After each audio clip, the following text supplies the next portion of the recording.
পুলিশের উপস্থিতিতে তৃণমূল কংগ্রেসের ত্রিপুরার বনমালীপুর, ত্রিপুরার রাজধানী আগরতলাতে বনমালীপুরেতে আমাদের তৃণমূল কংগ্রেসের অফিসের উপরে আক্রমণ এবং পুলিশের উপস্থিতি, স্টেট স্পন্সার্ড পলিটিক্যাল টেরোরিজম, এই ভিডিওটা তার প্রমাণ। উপস্থিত আছেন অনেক পুলিশ যারা একেবারে মিউট স্পেকটেটার্স, দাঁড়িয়ে দেখছেন, হ্যাঁ হোক, আরেকটু হোক, তারপর আমরা দেখব ব্যবস্থা। এইটা হচ্ছে সেই বনমালীপুর যেখানে কিন্তু ওই রাজ্যের একজন বিগ ফ্লপ চিফ মিনিস্টার ছিলেন, তার নির্বাচন কেন্দ্র, বিপ্লব দেবের নির্বাচন কেন্দ্র, যাকে এখন পুরস্কার দেয়া হয়েছে।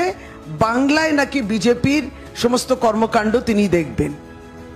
সেই হিংসাত্মক ত্রিপুরা, অসহিষ্ণুক, ডেমোক্রেসির নামগন্ধ নেই। আপনারা অবগত আছেন, সম্প্রতি পশ্চিমবঙ্গ থেকে তৃণমূল কংগ্রেসের 6 জনের একটি প্রতিনিধি দল ত্রিপুরা এসেছিলেন,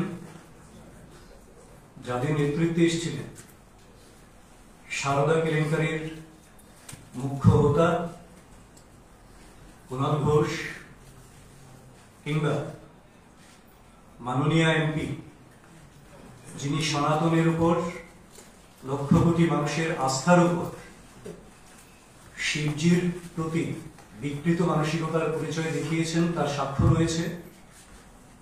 তাদের নেতৃত্বে ত্রিপুরা শহরে এসেছিলেন। কেন এসেছিলেন? কারণ পশ্চিমবঙ্গে যখন 2026-এর প্রথম দিকে নির্বাচন আসন্ন, যখন পশ্চিমবঙ্গের সর্বত্র খুন, ধর্ষণ, অগ্নিসংযোগ, লুটতরাজ, বেকার বঞ্চনা, চাকুরি কেলেঙ্কারি এবং সর্বোপরি একটা বিশেষ অংশের সর্বোচ্চ তোষণের মাধ্যমে গোটা পশ্চিমবঙ্গবাসী যখন এক কাঠা হয়ে গেছে, যে কোনো মূল্যে এবার সমূলে তৃণমূলকে উৎপাটন করে গঙ্গায় বিসর্জন দেবে, এবং তৃণমূলের নেতৃত্ব যখন সাধারণ মানুষের কাছে পৌঁছতে পারছেন না, তাদের কাছে কোনো ইস্যু নেই, তাদের সেই অপকর্ম, কেলেঙ্কারি, এইগুলিকে ঢাকার জন্য, ডাইভার্ট করার জন্য, নতুন ইস্যু খোঁজার জন্য ওনারা ত্রিপুরায় এসেছিলেন। এবং তার আগের বারের মতো একটি চিত্রনাট্য তৈরি করে এসেছিলেন, যে চিত্রনাট্যের অবতারণা পশ্চিমবঙ্গ এয়ারপোর্ট থেকে শুরু হয়েছিল, এবং যে সংকেত আমাদের মধ্যে ছিল, কারণ আমাদের পূর্ব অভিজ্ঞতা রয়েছে, তার আগেও একবার ওনারা এসে আমবাসায় ভাঙচুর থেকে শুরু করে লুটতরাজ, মহিলাদের উপর নির্যাতন, সাধারণ মানুষের উপর প্রহার, সমস্ত কিছু করে একটা উচ্ছৃঙ্খল পরিবেশ তৈরি করার চেষ্টা করেছিলেন। এবং সেই ধরনের একটা উদ্দেশ্য নিয়ে, নতুন চিত্রনাট্য নিয়ে তারা এখানে এসেছিলেন, কিন্তু ব্যর্থ হয়েছেন। অভিযোগ কি ছিল? কেন এসেছিলেন? নাকি তাদের তৃণমূলের অফিসে ভাঙচুর হয়েছে। এবং তারপর যেটা হলো, আপনাদের মাধ্যমে আমরা দেখেছি, ভাঙচুরের বিন্দু মাত্র কোনো নিদর্শন কিন্তু নেই।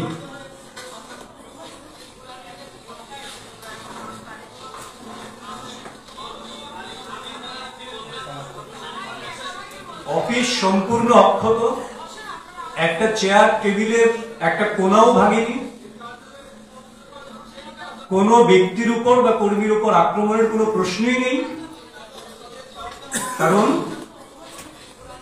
ত্রিপুরায় ভারতীয় জনতা পার্টির সরকার চলছে, সুশাসনের সরকার চলছে প্রফেসর ডক্টর মানিক সাহাজির নেতৃত্বে, এবং তার জন্য বাংলার যে সংস্কৃতি ওনারা তৈরি করেছেন পশ্চিমবঙ্গে তৃণমূল কংগ্রেস, সেই সংস্কৃতিতে ভারতীয় জনতা পার্টি বিশ্বাসী নয়। কারণ এটা জনগণের সরকার, এখানে স্বৈরতন্ত্রের কোনো জায়গা নেই। স্বৈরতন্ত্রের পীঠস্থান হয়ে উঠেছে গোটা ভারতবর্ষের মধ্যে আজকে পশ্চিমবঙ্গ। তার জন্য ওনারা এখানে এসে চিত্রনাট্য যে অবতারণা করতে চেয়েছেন, সেই অবতারণা করতে গিয়ে ওনারা সম্পূর্ণ ব্যর্থ হয়েছেন। এবং এয়ারপোর্ট থেকে শুরু করে প্রত্যেকটা জায়গায় মানুষ সার্বিকভাবে তাদেরকে বর্জন করেছে, ঘৃণা ভরে প্রত্যাখ্যান করেছে। বিন্দুমাত্র উৎসাহ ছিল না যে তৃণমূলের এই ধরনের নেতৃত্ব এখানে এসছেন, কারণ তাদের অপকর্ম এবং ত্রিপুরার রাজনৈতিক সচেতন জনগণ পশ্চিমবঙ্গ সম্পর্কে খবর রাখেন, কারণ পশ্চিমবঙ্গের সঙ্গে আমাদের সম্পর্ক রয়েছে। ত্রিপুরার প্রত্যেকেরই অনেকের আত্মীয় স্বজন সেখানে রয়েছে। প্রতি মুহূর্তে পশ্চিমবঙ্গে যে বর্বরচিত জঙ্গলরাজ কায়েম হয়েছে, যার সর্বশেষ নিদর্শন আমাদের মাননীয় এমপির উপর যে নৃশংস আক্রমণ, বর্বরচিত আক্রমণ, সমস্ত খবর পশ্চিমবঙ্গ যারা রয়েছেন তাদের সঙ্গে ত্রিপুরাবাসী সেই খবর রাখেন। এবং তার জন্য তৃণমূলকে এই রাজ্যে বহুকাল ধরে ধিক্কারের সঙ্গে, ঘৃণার সঙ্গে মানুষ প্রত্যাখ্যান করে। কিন্তু তারপরও ভোটের পরিযায়ীর মতন ভোটের আগে রাজনৈতিক ইস্যু তৈরি করার জন্য, নিজেদের লাভালাভের জন্য কখনো কখনো এরা ত্রিপুরায় আসছেন। রাজনৈতিক টুরিস্ট হিসেবে যদি আসেন তাহলে ভালো, টুরিজম বাড়বে, আপত্তির কিছু নেই।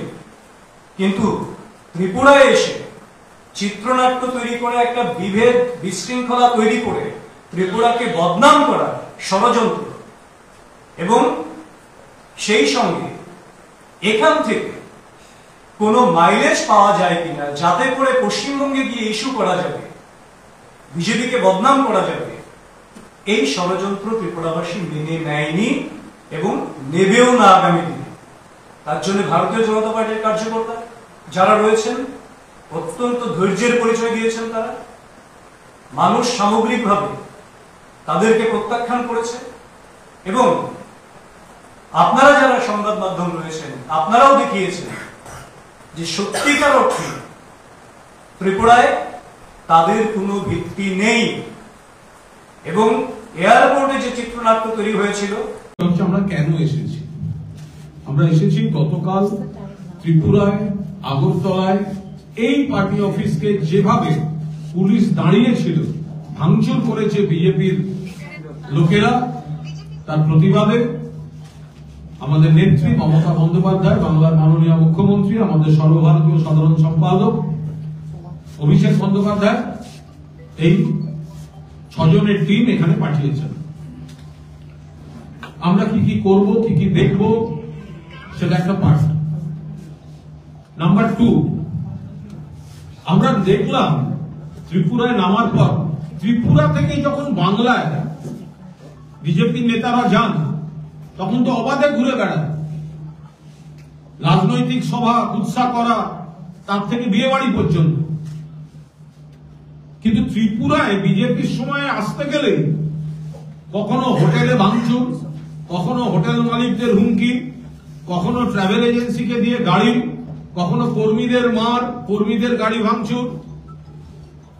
অভিষেকের কনভয় অ্যাটাক করা হয়েছিল, সুস্মিতা দেবের কনভয় অ্যাটাক করা হয়েছে, সুদীপের মাথা ফেটেছিল, সায়নী এবং আমাদের তো মাঝরাত্রে থানা থেকে তুলে নিয়ে গিয়ে মারতে যাচ্ছিল। সে সময় জয়া, মৃত্যু, নোরা সব ছিল সেই রাতে।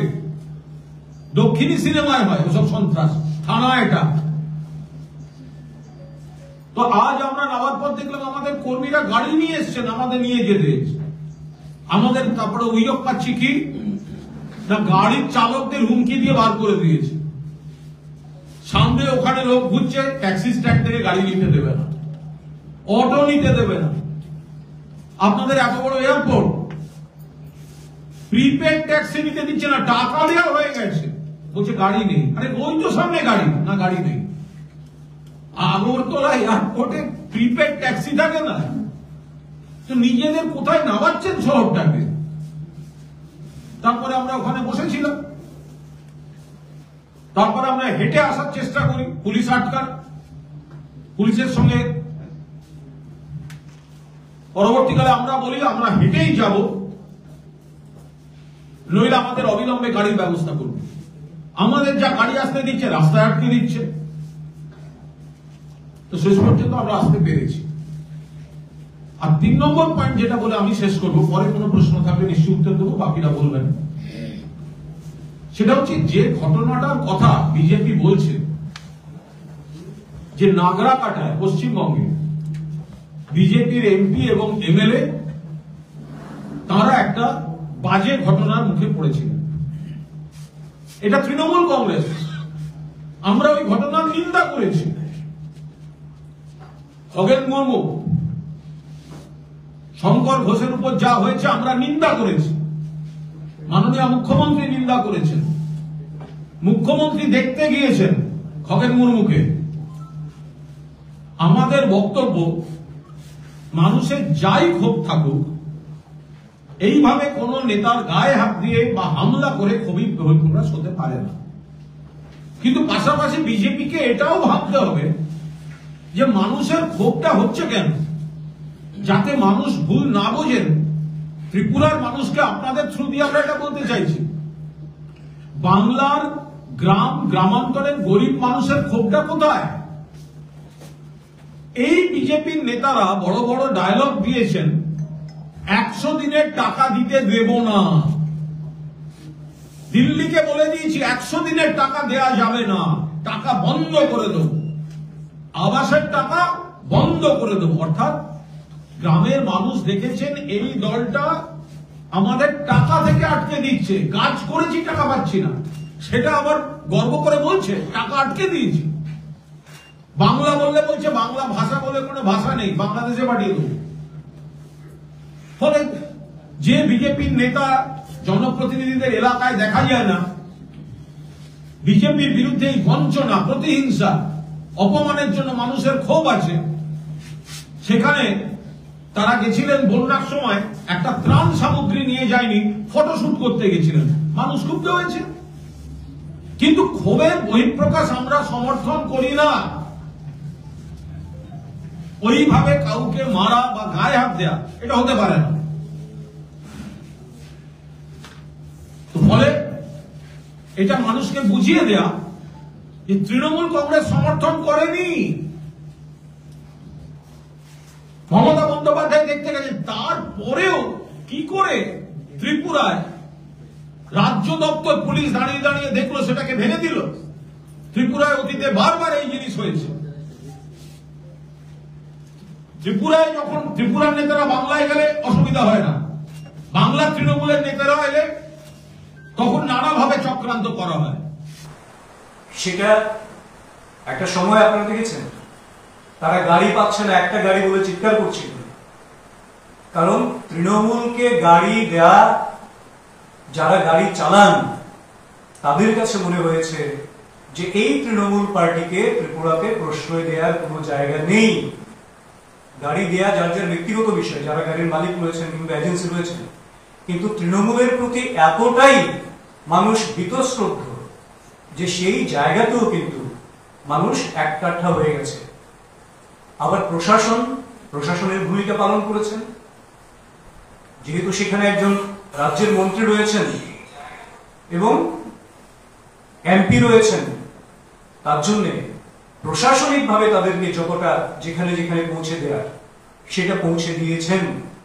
কিন্তু এই যে মিথ্যাচার, মিথ্যার বেশাতি করা, এবং তারপর কি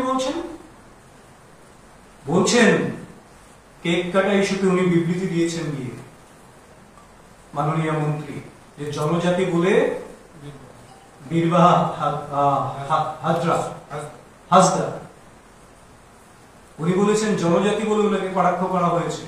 জনজাতি বলে আপনাকে কটাক্ষ কে করবে? কেক কেটেছেন তো কেটেছেন, সেটা আপনার বিষয়, কিন্তু আপনারা তো জনজাতির আপনাদের জনপ্রতিনিধির গালে চুনকালি মাখিয়ে দিয়েছেন।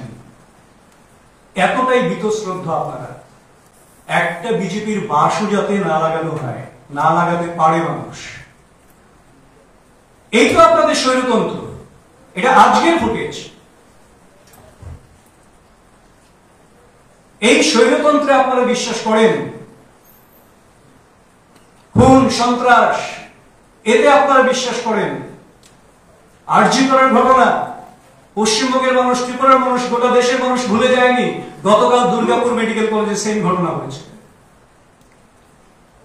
ডাক্তারি পড়ুয়াকে ধর্ষণ করা হয়েছে। এই যেখানে পশ্চিমবঙ্গ, যেখানে এমপি নিরাপদ নয়,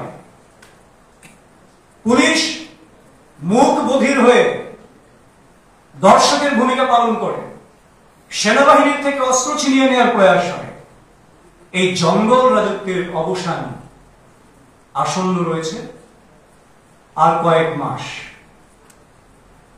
এবং তার জন্য পশ্চিমবঙ্গে যখন জায়গা পাচ্ছেন না, কোনো ইস্যু পাচ্ছেন না, সেখান থেকে ত্রিপুরায় এসে অশান্তির বাতাবরণ তৈরি করা যায় কিনা, এখান থেকে কোনো ফুটেজ নিয়ে সেখানে বিক্রি করা যায় কিনা, তার জন্য লাভালাভের অঙ্ক কষে তারা ত্রিপুরায় এসেছিলেন। আমি প্রশাসনকে ধন্যবাদ দেব, ভারতীয় জনতা পার্টির কার্যকর্তাদের ধন্যবাদ দেব, মানুষকে ধন্যবাদ দেব, তাদেরকে সম্পূর্ণভাবে তাদেরকে বয়কট করার জন্য মানুষকে এবং ভারতীয় জনতা পার্টির কার্যকর্তারা যে সংযম দেখিয়েছে, ধৈর্য দেখিয়েছে, তার জন্য তাদেরকে আমি ধন্যবাদ দেব। এবং প্রশাসনের দায়িত্ব পালন করেছেন, যা তারা করতে চাইছিলেন তা হয়নি। আবার শুনলাম মাননীয় এমপি সায়নী ঘোষ উনি বলেছেন আবার তিনি ত্রিপুরায় আসবেন। আপনাকে ত্রিপুরায় আবার স্বাগত, কারণ 2026-এ যখন বিসর্জন হবে তারপর মেন্টাল স্ট্রেস অনেক থাকবে, তার থেকে উত্তরণের জন্য, একটু নিস্তার পাওয়ার জন্য ত্রিপুরার মতন শান্তিপূর্ণ এবং এত সুন্দর মা ত্রিপুরা সুন্দরীর পুণ্যভূমিতে এখানে শান্তি বিরাজ করে, এখানে উন্নয়ন রয়েছে, এখানে ট্যুরিজম রয়েছে। আপনি আসবেন, টুরিস্ট হয়ে আসবেন এবং এখানে এসে আপনি মানসিক শান্তিটা নিয়ে যাবেন। যে পশ্চিমবঙ্গবাসীকে যে অশান্তির বাতাবরণে রেখেছিলেন, এখানে কয়েকদিন এসে থেকে টুরিস্ট হিসেবে আসবেন, আপনার মনের প্রশান্তি ঘটবে এবং আপনি বুঝে যাবেন ত্রিপুরা কতটা শান্তিপূর্ণ এবং উন্নয়ন কোথায় কোথায় গিয়ে পৌঁছেছে।